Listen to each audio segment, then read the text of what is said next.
Hey guys, how's it going? We're doing a new video series. We're playing as Nick, because Nick, you need to play this game. Don't know how far we're gonna get with this, but you know, I'm just gonna show you the ropes. I don't know if this is what you look like, but I gave him my best shot. I gave you some cool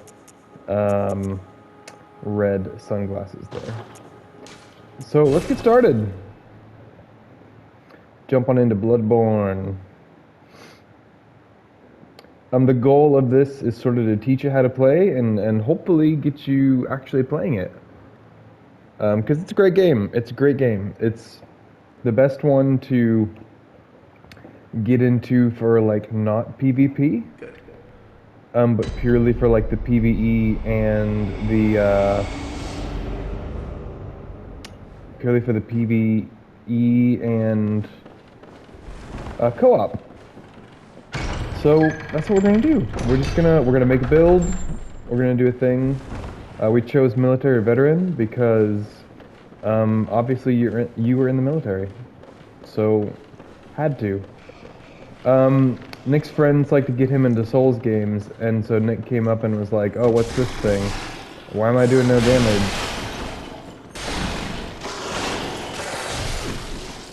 Ow! Whoa! Whoa! Whoa! Says Nick. Why is this happening? I don't understand. Whoa, whoa. This big old werewolf thing.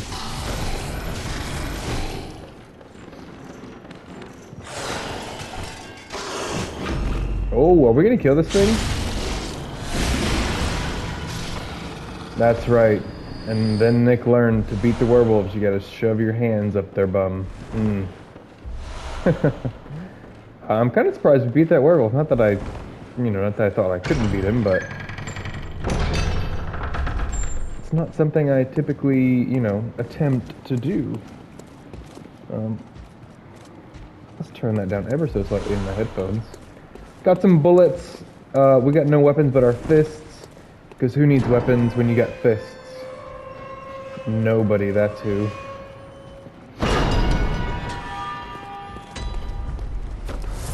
Triangle is for your blood vials. Blood vials are obviously the way that you heal in this game. Blood vials give you, I believe it's like 40% of your max health. Like literally the entire time, so you never need to, worry about finding more, like +1ing your Estus or anything like that. That's never something you have to worry about. Just gonna run away from these guys. Because up here there's a lamp. Oh, they're very close behind their tail. Cleric Beast. First boss over there. We're gonna light this lamp. The game's gonna tell us, okay, you can go back. So we're gonna go back and this guy's gonna come after us. Oh, is he gonna get us? Is he gonna get us?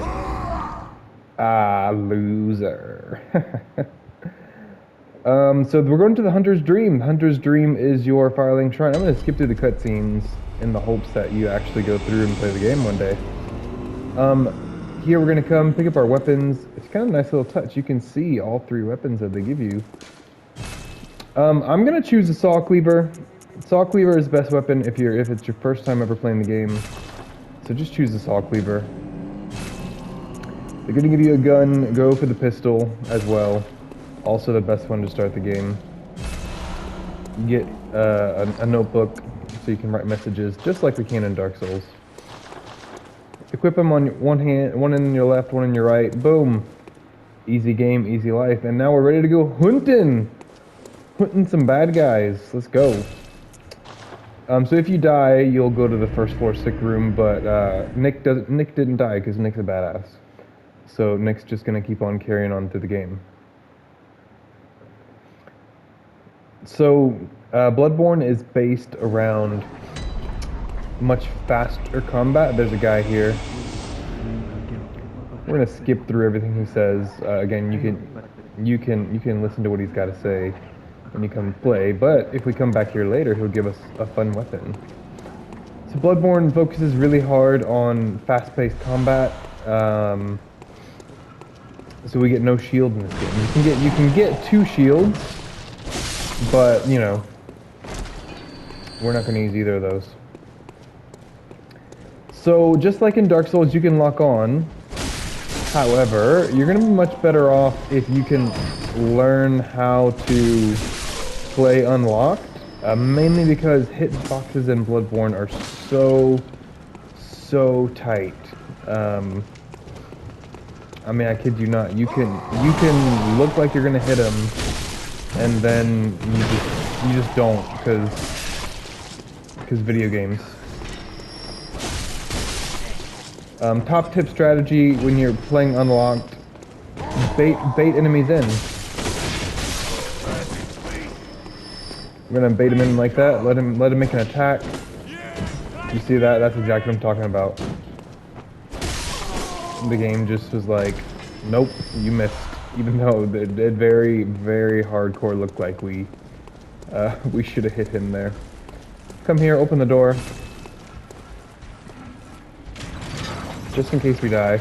This is where we came the first time. There's the guy dragging the axe. I love the sound effect on the dragging of the axe. It's really good.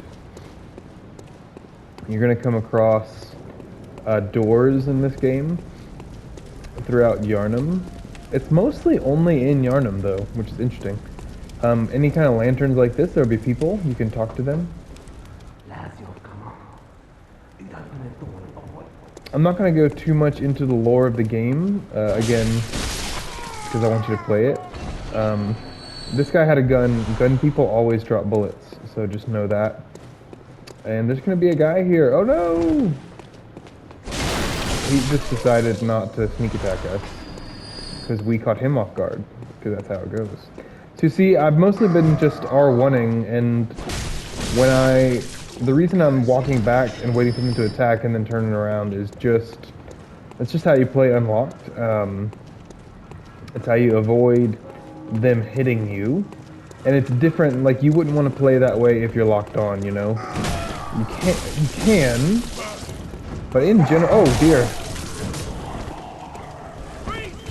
Those guys came behind me because they're absolute crap bags.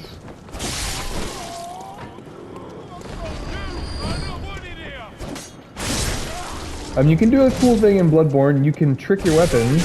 I'm sure you've seen Alan talk about this stuff before, but you know, I'm gonna go over it again, just periodically. Some weapons are super cool tricked. Some are just. Did you see that? Did you see that hitbox? Absolutely insane.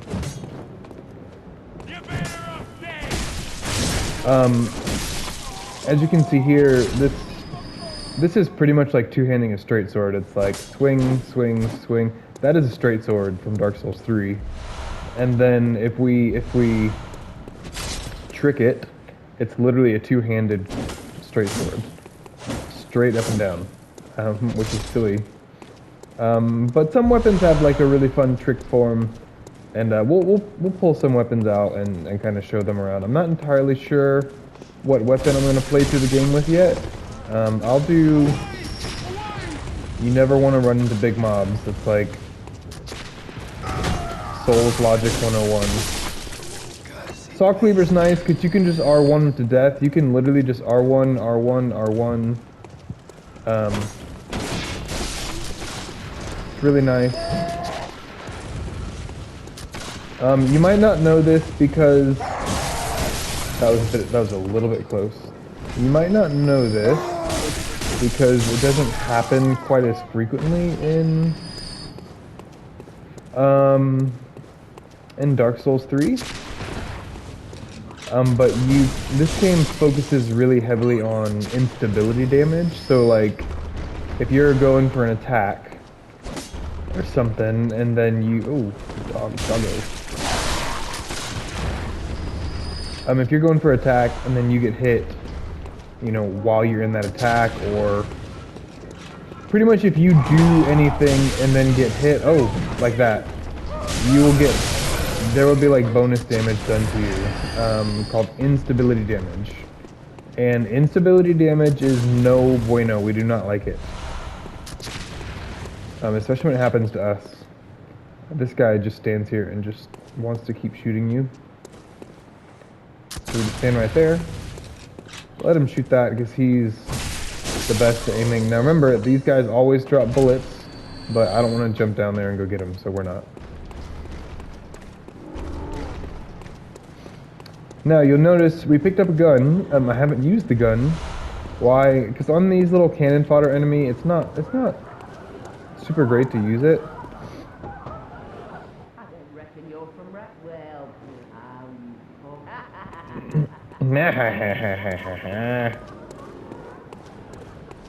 So there's going to be a big guy over here. And this is where these big guys are mostly where you're going to want to use your gun. He's going to attack us. That was so early. And you see, there's that hitbox again. Like, he clearly should have hit us. I'm doing a terrible job of parrying this guy. Okay, come on. Bring it on.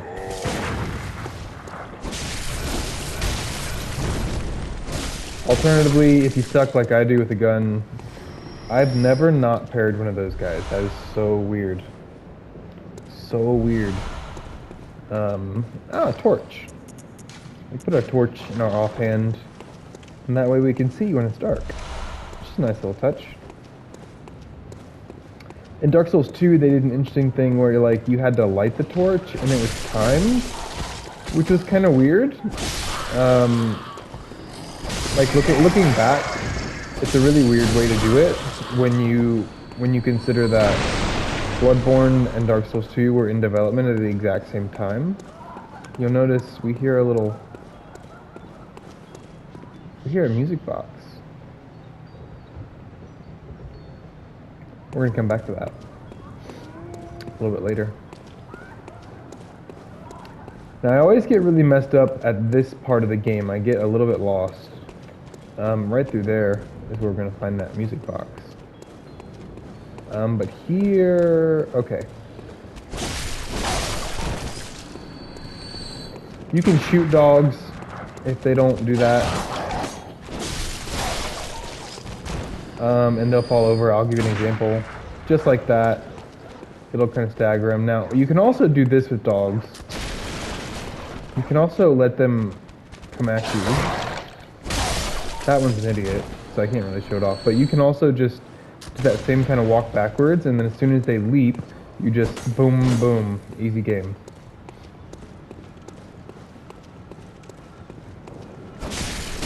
If you can, always deal with the gun guys first, because they are just... You'll notice that you do a little quick step animation whenever you're locked on. When you're unlocked, you do a normal roll, but when you're locked, you get that nice little quick step, which is pretty cool. All right. So this is the weird part. I always get confused. I always make a mistake here. The game is pretty straightforward up until this point. It's still straightforward, but it's incredibly difficult because there's two werewolves right there, and they will not let you fight them separately. Like, if you aggro one, even if it takes, a few seconds, the other will come after you. So, kind of hard to deal with. I always come this way. Personally, just, don't like to deal with that. Find some bloodstone shards. Those are our Titanite shards. Everything's easier if you just explain it from a Dark Souls standpoint. Now, these guys right here, we also have plunge attacks, but they're not super great.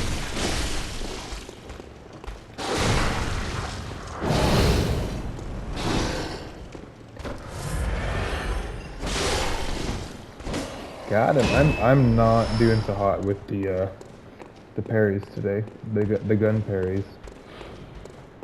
You'll notice our health bar whenever we get hit. Okay, there we go. So that's what I'm talking about right there. And it was light red, and then we reposted that guy, and we got a bunch of health back. Now, when it's like that, any hits you get on enemies that have blood will give you back some health. Ooh, baby. That's what I'm talking about for the video. Come on, one more time. Ready? Dude, how you gonna hit me from there? Boom. Just shove your hand right up in their guts. Now the reason I always come this way is because there's some items here. There's also some rats, but plunge attack. Plunge attacks. Why are you so bad in this game? Okay. 2 reasons. Because my favorite armor set in the entire game is over here. Uh-oh, that guy saw us. He's also super strong. Boom! You'll notice he's very strong. He's a lot stronger than the normal enemies. Not a problem for us though. Because we can just do that. He'll be dead. Let's go here. Hey, we got the hunter set. We can get out of these nasty clothes. So we go here. Just gives us some good fashion, some good looks. I'm not a huge fan of the hat. The hood also. Hood's lame, so we'll stick with the hat for now. And we'll change that hat later to something more fun. But there's nothing, you know, you can go back down there and back up and fight the werewolves. I never do, because the werewolves are such a pain. So you go down here, and you go down one more. You miss, everyone misses, don't worry about it. And all these guys who are sleeping, they will wake up, they will fight you. They are not cool.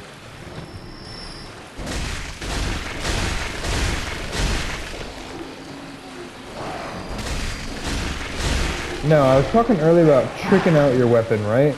So you can hit R1 into L1 for a tricked weapon attack. And tricked weapon attacks do more damage on hits.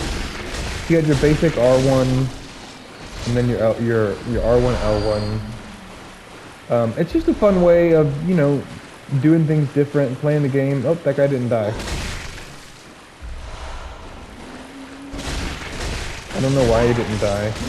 You can even do R1, L1, L1 to trick it and then re-trick it. Very fun. Just another thing you can do. So that way is important. We're gonna go that way in a minute. How are we doing on time? We got some time. Not sure if we'll get to the boss today or not. This is also kind of helpful, I think, because you can't level up until you get an insight. So you're up there in the top right-hand corner, you'll see we got our blood echoes, which is our souls. And then we've got, you know, an eye. And under the eye it says 0. The eye is for insight, and insight allows you to do a lot of things in the game, but the first thing it allows you to do is to actually level up in the game.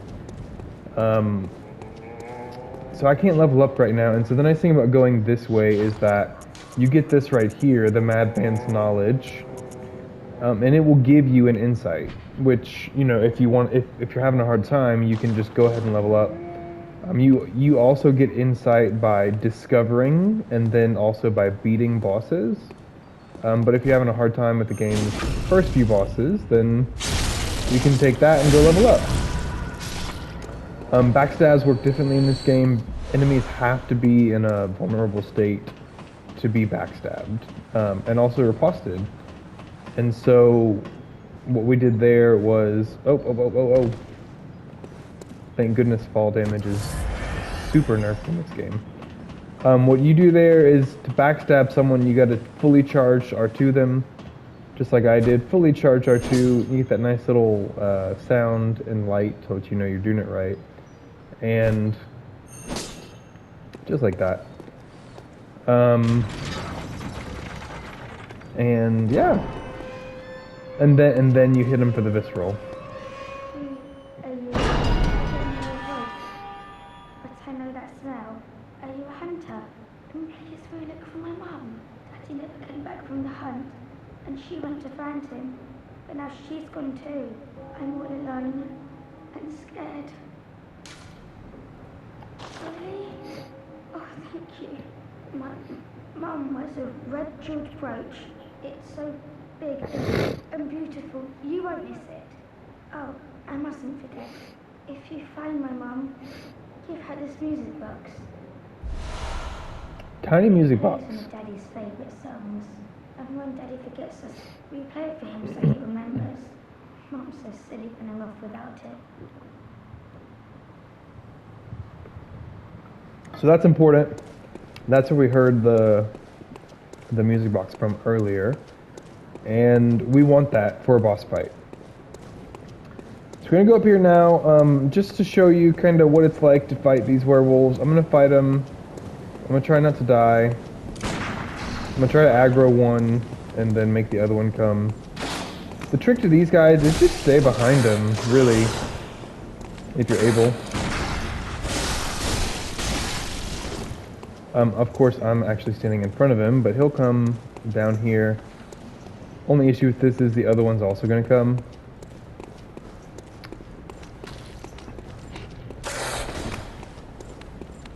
Same as before, we're just gonna R1 him. Nothing crazy, nothing fancy. You see that? Look at that. What did I tell you? I'm just gonna R1 them. We're not gonna do anything crazy. They got a little like gravitat type thing. Just stay behind them the whole time. And if you lure them here, you can lure them here as good, because if you're having a problem, you just roll off right here. And the reason it's nice, whoa, I'm having a problem, I roll off. And look, this is where I was earlier. With all the big mob earlier. And that just, if you killed the mob, then that gives you just a lot of breathing room to kind of recenter yourself, heal up, do what you gotta do. And yeah, it's good stuff. And like, it doesn't take us that far away from where we were. So like, yeah, so this is where we killed, that giant troll guy. I forgot this item, so I'll go over here and grab it. I think it's nothing significant. It's a cold blood dude. That's your, your fated soul, your large soul, the crestfallen warrior. This is where we just open that shortcut and the girl is there. And then we go right up here. And this is where we killed the werewolves. Now this is where the game's first boss is, so you can go straight all the way down this bridge and we'll get to the game's first boss. But before we do that, we're going to open a shortcut. Bloodborne leans really sorry, I'm sick, so I keep losing my voice. Bloodborne leans really heavily on the Dark Souls remastered style of world building. Not necessarily in the coming back to like Firelink Shrine all the time. But the game leans really heavy on shortcuts and a lot less on bonfires. If you go right there, if you go grab that thing, this guy is gonna shoot you with a gun, so don't let him do that. What's this?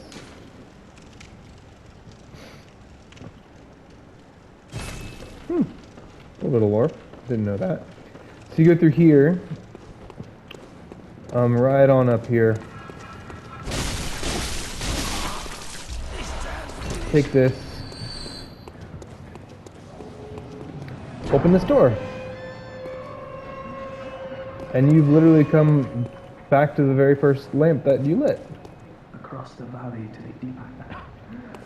That's the guy who's coughing a lot and dying slowly.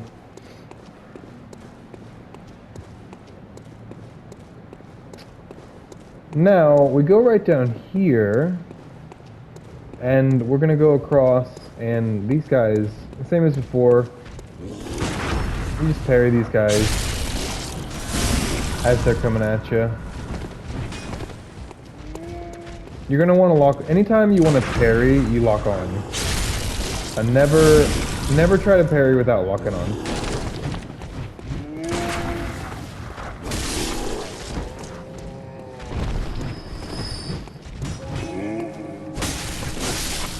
Really weird animation. Now you'll notice in our journey we found several bloodstone shards. It's very good. Those are important. That's how you upgrade your weapon in this game. And we're gonna go find some more. If you literally walk, I don't know why they do this, but this is literally where we just were. They literally just want you to run past those two guys before you can unlock the shortcut. But we'll come through here. And there's going to be some dogs in cages, which is no bueno. If you leave them, they actually will come and they will bust out and fight you, just like that. If you can avoid it, try not to lock onto dogs and fight them like that. I personally find it just. Because sometimes they'll attack once, sometimes twice. So you know, you walk backwards, let them leap at you. It didn't work there, but you let them leap at you once or twice, whatever they're gonna do, and then you just swing at them, easy peasy. And there's a dog over here. He's barking at this lady. This is an NPC. Do I know of any safe places? So when we talk to her, we don't know of any safe places right now, but we will learn of some safe places later, and we can send her there to save her. Because we're nice. Nick's a nice guy.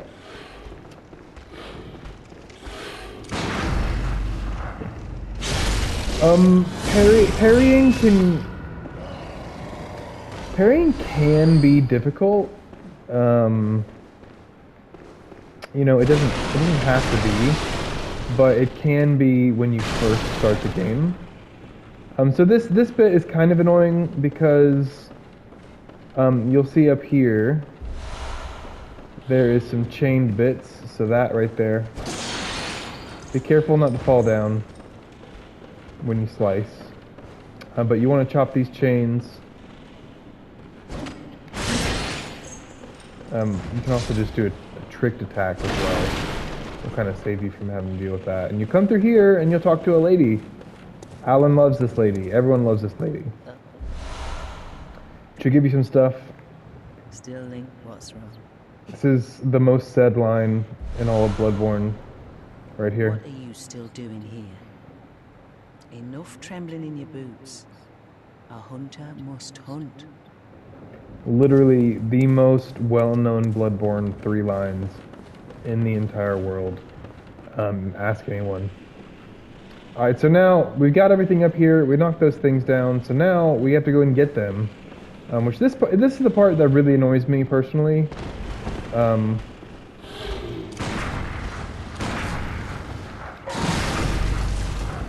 Good lord, that was terrible.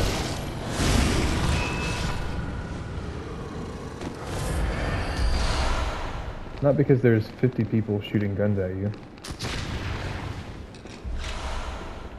Oh dang. Stop that.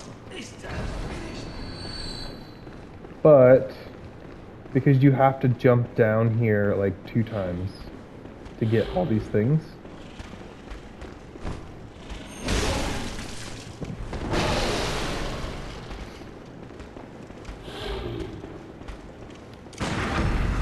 If you can, I think these guys are worth parrying, personally. But you know, if you're not into parrying or if you're having a hard time, don't force it. Just do what you're comfortable with. Now I can never remember which side, to do first, but there's rats down here because we're in the sewers. It's fine.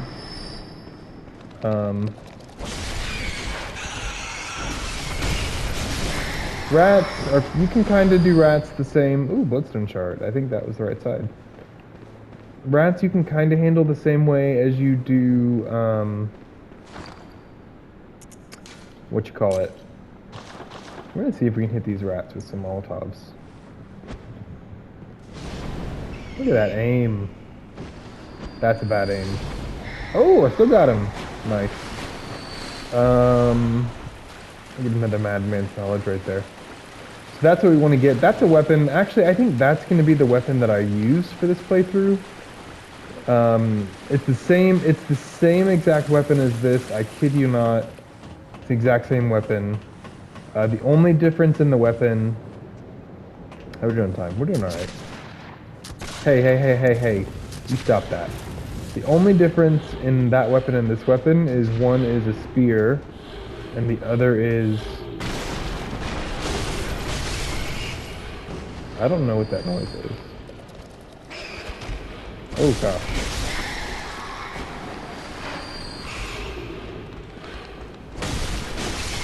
Just same thing, keep moving. You just keep on moving. The saw spear, yeah, so it's literally the same weapon.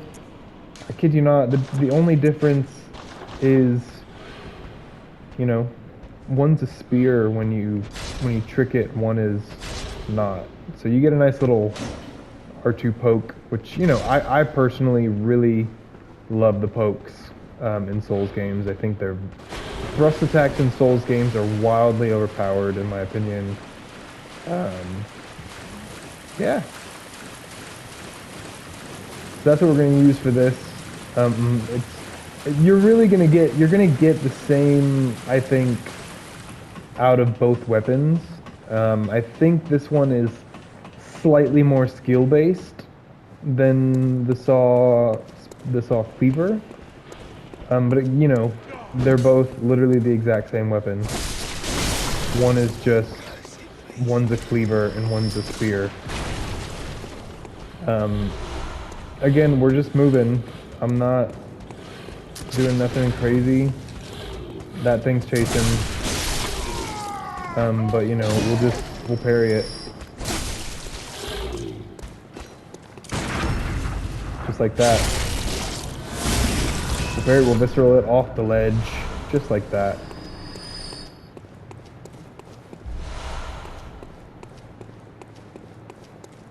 And yeah, we pretty much cleared out the entire level at this point, which is cool. We'll jump down here, get this. Flintstone shard, very nice. And so I think what we're gonna do now is we're gonna go and open another shortcut, and that will literally have been the entire level, and the next one will kill 2 bosses. So this is where we came earlier, where we met all those mercmen. We jumped down from there to get this armor set. These guys here. Okay. You get the rally effect, which is Okay. Hey. Calm down. I'm making a video for my friends. You get the rally effect, obviously. You know, but don't be afraid to use the blood vials. You get 20, and you don't sit at a bonfire to get your blood vials back in this game. You pick them up or you buy them, and it's a really good idea, especially in the beginning of the game, to just buy a bunch of blood vials. Okay. I thought that would kill him. It didn't. It's a really good idea just to buy a crap ton of blood vials. That's why I like the spear, because we can just poke. Look at that. Oh my gosh. Got a little sideways swipe too. Which I'm all about. It's very much like the partisan.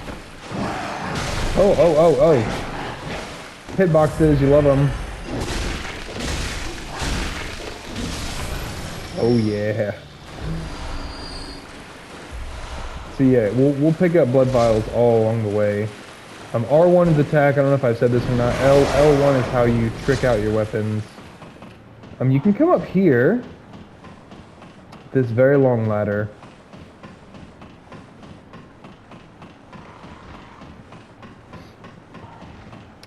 And this will take you to this shortcut right here.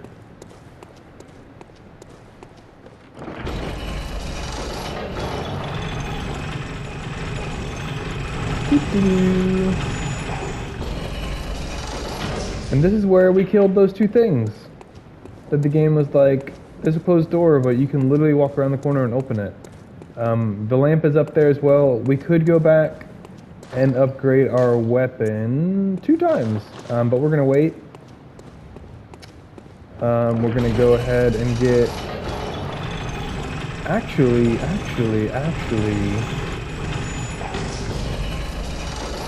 trying to think.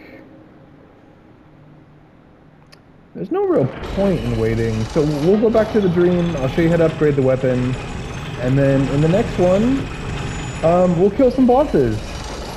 Because Nick is a badass at Bloodborne. Nick cleared the entire level without dying once. Look at that. Nick cleared the entire level without dying or like resetting the lamp. Wow, Nick is a badass. Just here we go. We'll come back here. We'll return to the dream just to upgrade our weapons.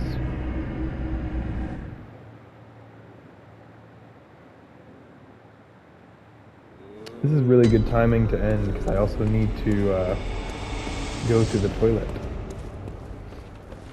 This is Gurman. He'll give you a lot of lore. This is where you upgrade your weapon. So we'll fortify this weapon. Again, I'm going to go with the spear just because either one is fine. Literally nothing wrong with upgrading either weapon. I'm just going to go for the spear because it's a little bit different. And in the next one, we'll go back to Central Yharnam. Actually, I can show you right here. So I've got 6,000 blood echoes. You come here to trade in your blood echoes, and you can see right here you can buy blood vials. And blood vials are great to just buy them. The only thing is, as you progress the game further, blood vials will actually become more expensive. So right now they're 180. By the time you get to the end of the game, they'll be like 720. So it's best to try and buy a bit early because you can run out. And then what do you do? You know, what do you do? So yeah, we haven't leveled up. We bought some blood vials. We did some stuff. Nick's gonna go kill some bosses next one. You know, until then, there should be a wave, but there's not. Ah, bye-bye!